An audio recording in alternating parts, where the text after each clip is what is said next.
Bueno, seguro que en las últimas semanas han aparecido un montón de titulares sobre la nueva estrategia de seguridad de Estados Unidos para 2025. Pero, ¿y si la historia que nos están contando no fuera la correcta? Porque un análisis a fondo del documento revela algo muy distinto. Lejos de ser una retirada del mundo, esto parece más bien la preparación para la siguiente gran jugada de Washington. Vamos a ver exactamente de qué se trata.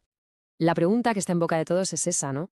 ¿Está Estados Unidos echándose a un lado en el escenario mundial? Los medios hablan de aislacionismo, de una América que se encierra en sí misma. Pero ¿es eso lo que está pasando de verdad? Porque aquí es donde la cosa se pone interesante. Por un lado, tenemos esa narrativa, la de la retirada, pero por otro, el propio documento estratégico dibuja un panorama radicalmente opuesto. No habla de ceder poder, para nada, sino de reajustarlo, de recalibrarlo para una nueva era de dominio global. Entonces, si no es una retirada, ¿cuál es el plan? Pues toda la estrategia, según este análisis, pivota sobre un único y gigantesco competidor, y ese es, claro, el poder económico de China. Y aquí viene la clave de todo, una admisión que es cuanto menos sorprendente. Washington asume que a día de hoy China es un rival demasiado fuerte tanto en lo militar como en lo económico como para plantearse un enfrentamiento directo. Es un baño de realismo, un cálculo pragmático que en realidad va a definir cada paso de esta nueva estrategia. Y ojo, que esta idea no ha surgido de la noche a la mañana, lleva más de una década cocinándose.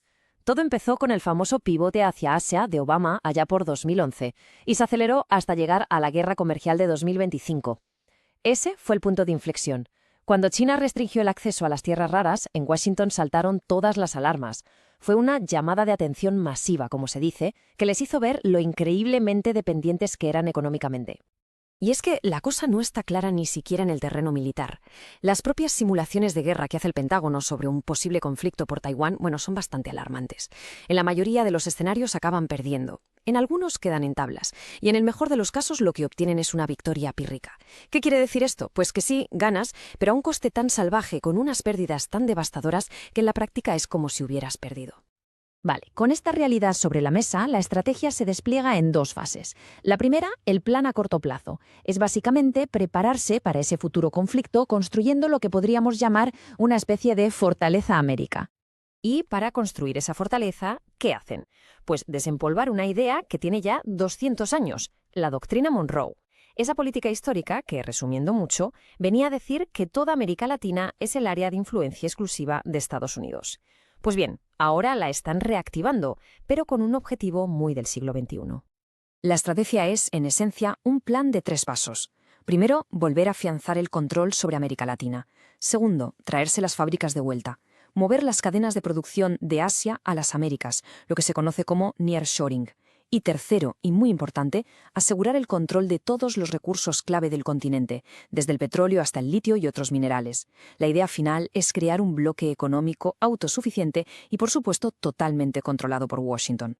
Y no es que lo disimulen, ¿eh? El propio documento lo dice con todas las letras. Esta frase es muy clara. El dominio regional absoluto no es solo un objetivo, es la condición necesaria, la base para poder proyectar su poder al resto del mundo cuando y como quieran. Pero que nadie se confunda, esta fortaleza América no es el fin del juego, es solo la base de operaciones, por así decirlo, la preparación para lo que la estrategia considera la partida de verdad, una confrontación que durará décadas y que se jugará en el gran tablero de Asia-Pacífico. ¿Y por qué Asia? Bueno, los números hablan por sí solos.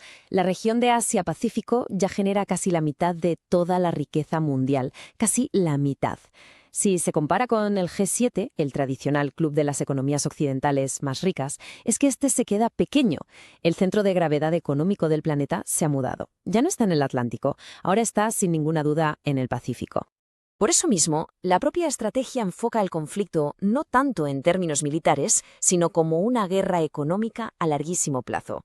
Esta cita es muy reveladora. Nos dice que el gran campo de batalla de las próximas décadas no va a ser de trincheras, sino de mercados, de tecnología y de cadenas de suministro.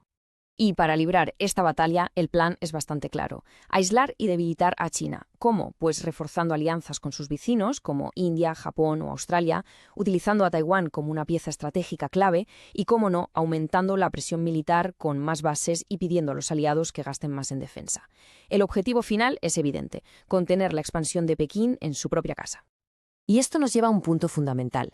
Cuando vemos que Estados Unidos parece reducir su presencia en sitios como Europa o el Medio Oriente, no hay que caer en el error de pensar que es una retirada.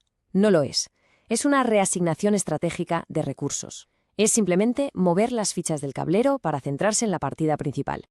Este es básicamente el nuevo mapa mental de Washington. Europa ya no es tanto un aliado al que proteger militarmente, sino un mercado cautivo para los productos estadounidenses. Con Rusia, el objetivo ahora es buscar una estabilidad estratégica, seguramente con la esperanza de alejarla de China. El Medio Oriente, pierde importancia a medida que la dependencia de su petróleo disminuye. Y África se convierte en un nuevo escenario de competición por recursos y mercados. Al final, detrás de todos estos cambios, de todas las tácticas y los nuevos mapas, el objetivo de fondo sigue siendo exactamente el mismo de siempre. Y el documento lo deja escrito con una claridad que asusta. Así que, después de desgranar todo esto, la pregunta queda flotando en el aire. ¿Estamos ante un simple ajuste estratégico, una adaptación a un mundo que ha cambiado? ¿O es esto en realidad el borrador de una nueva era de confrontación global a una escala que quizá no hemos visto nunca? Solo el tiempo lo